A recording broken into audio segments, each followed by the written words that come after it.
Dando continuidade ao nosso assunto de leis de Newton, eu vou falar nesse vídeo um pouco sobre diagrama de corpo livre primeiro, tá? Depois, em seguida, eu vou explicar alguns métodos práticos que a gente tem na primeira lei e segunda lei de Newton. O diagrama de corpo livre é extremamente importante para você resolver questões da terceira lei, né? Da segunda lei, né? Aplicando ali a força resultante com a massa vezes a aceleração. Então, aplicar o diagrama de corpo livre é você aplicar as forças que envolvem o corpo. Por exemplo, aqui eu tenho três situações listadas, tá? Então, a gente vai aplicar aqui o diagrama de corpo livre para cada uma dessas situações. Então, primeiramente, eu tenho aqui um bloco, no qual a aceleração dele é zero e a velocidade dele é zero, e ele está estático, tá? Ele não está parado, ele está se movendo, ele está apenas estático. Então, a gente pode representar as forças que atuam sobre ele. Então, as forças que atuam sobre ele, primeiro eu vou pôr uma seta aqui, ó. Primeiramente é a força normal. O que é a força normal, né? A força normal é a força de reação que essa força provoca em relação à força peso. Ou seja, eu tenho duas forças aqui atuando nesse bloco parado. Eu tenho tanto uma força para baixo aqui, ó. Eu tenho uma força para baixo, que na qual essa força aqui, força peso, e eu tenho uma força normal, que é a força de reação à força peso. Então, essa aqui é a normal. Eu posso inserir aqui um texto também, para ficar da hora. Sumiu o texto. Aqui é N. Opa, deixa eu dar um delete aqui. E aqui é, por exemplo, força-peso, né? Então, eu posso representar assim um diagrama de corpo livre. É desse jeito assim que a gente faz um diagrama, aplicando as forças em uma determinada situações, né? Da mesma forma aqui. A diferença é que aqui a normal ela é sempre aplicada em relação a paralela ao plano, ou seja, o vetor normal nesse caso ele é assim, ó, ele é perpendicular ao plano, ele forma um ângulo de 90 graus em relação ao plano de inclinação, ou seja, nesse caso aqui, ó, onde o bloco ele está na parede, a normal ela é um vetor desse modo aqui, ó, ela pega o plano e é para frente do plano, entendeu? Então o vetor normal é sempre perpendicular ao plano, ele sai do plano, no caso a linha de inclinação. E a força peso é sempre do centro de massa do objeto, no caso assim, ó, é sempre do centro de massa do objeto apontando para baixo. Então, independentemente se o bloco estiver parado ou pulado, essa força peso sempre aponta para baixo. Então, a gente pode representar também a força peso ali, ó, nesse bloco inclinado, como sendo para baixo, né? Já que ele vai cair aqui e vai deslizar sobre a superfície. Então, nesse caso, a gente já aplicou o diagrama de fase nos três blocos, né, correspondentes, tanto aqui em forma plana, tanto no plano inclinado, tanto no plano horizontal, né? Horizontal não, vertical. Então a gente consegue aplicar esse diagrama de fase e representar as forças que atuam nesse corpo desse modo.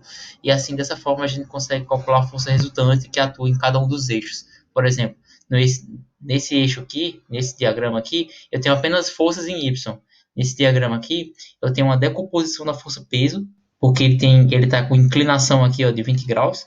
Eu vou pôr uma linha aqui, ó, para vocês verem melhor. No caso, o eixo aqui, ó, ele tá assim, ó. E esse ângulo aqui, que tá formando aqui, é de 30 graus. Onde a ponta do meu mouse está indo aqui, ó, tá vendo? Então, eu tenho que fazer a decomposição dessa força-peso em relação ao eixo X e em relação ao eixo Y. Então, eu tenho também com a componente Y, né, para cima aqui, ó. No caso aqui ela é positiva, né? A normal é positiva aqui. A normal ela está no eixo X, né? Porque aqui ela tem tanto um eixo, o Y aqui vertical e o eixo X, e no caso a normal aqui está no eixo X negativo, né?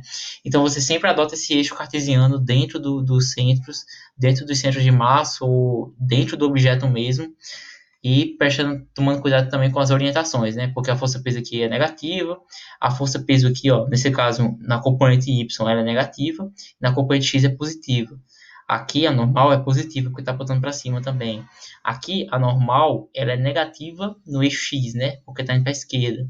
E aqui a força peso é para baixo, então ela é negativa, porque o eixo Y negativo é considerado como sendo para baixo. Então, dessa forma, a gente consegue aplicar as forças resultantes em cada um dos blocos e fazendo a interpretação das questões.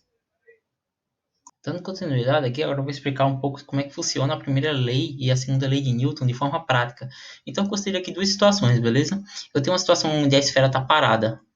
E considera aqui essa superfície, essas duas superfícies aqui, ó, os dois exemplos, como elas sendo sem atrito, tá?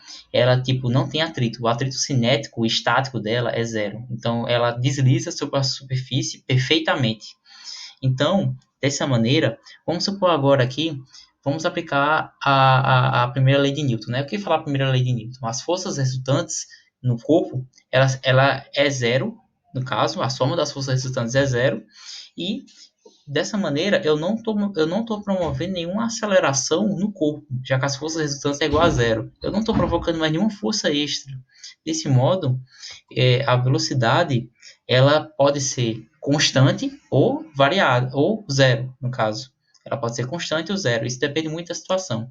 Então, primeiramente, vamos aplicar o diagrama de corpo livre nessas esferas, né? Primeiro tem a força normal aqui, né? Que, como eu falei, ela é perpendicular ao plano de inclinação, ao plano que ela está, e eu tenho uma força peso aqui, ó, para baixo, ponta para baixo, em relação ao centro de massa.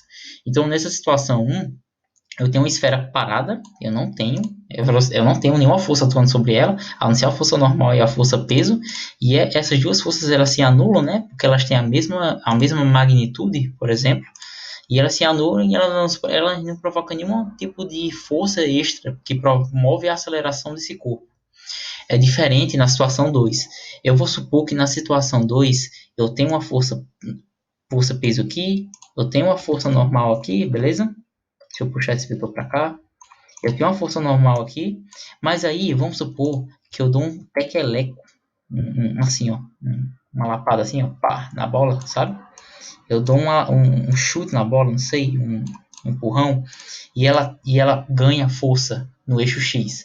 Ela vai deslocar para a direita, e desse modo, essa força que eu apliquei, ela foi só uma força só. Ela só foi uma força no tempo T1, por exemplo. Então, ela vai ter uma aceleração aqui de tipo 10 metros por segundo ao quadrado. Então, eu vou promover uma aceleração a essa esfera e ela vai variar a sua velocidade. E durante o tempo T2, a velocidade dela vai ser constante. Por quê? Eu só apliquei uma força única, eu não apliquei uma força contínua, ou seja, eu não apliquei uma força na esfera toda hora. Por quê? Se eu aplicar essa força, uma força toda hora na esfera, ela ia acelerar continuamente, ou seja, a velocidade no tempo T1 e no tempo T2 iam ser diferentes. No caso, a velocidade no tempo T1, que a esfera sai, se eu aplicasse no tequeleco, e depois no tempo T2, elas seriam iguais, entendeu? Então, por que isso acontece? Porque eu estou aplicando uma força ali única, então a velocidade aqui vai ser constante, eu só vou promover uma aceleração única, e depois não tenho mais aceleração mais. Eu não tenho nenhuma perda aí de energia cinética devido ao atrito do chão. Então a esfera ela vai deslizar continuamente com velocidade constante. Caso eu empurrasse a esfera de forma contínua, aplicando uma força contínua toda hora, a velocidade dela ia ser diferente em todos os pontos daqui para frente. A velocidade dela ia aumentar conforme a aceleração, entendeu? Então, essa esfera aqui, se eu aplicar um chute nela, um único chute, ela vai ter uma velocidade constante aqui, ó, para a direita, nesse caso, e essa velocidade aqui vai ser conservada durante todo o período de tempo. Ela nunca vai mudar. Ela vai percorrer de forma infinita, por exemplo. A sua velocidade nunca vai mudar, a não ser que tenha alguma força extra atuando contrária a ela, né? Por exemplo, a força de arrasto do ar, se aqui tivesse o ar, entendeu? Eu estou considerando aqui como um ambiente como sendo vácuo e eu não tenho também um atrito no chão. Então, não tenho mais nenhuma força extra atuando nessa esfera.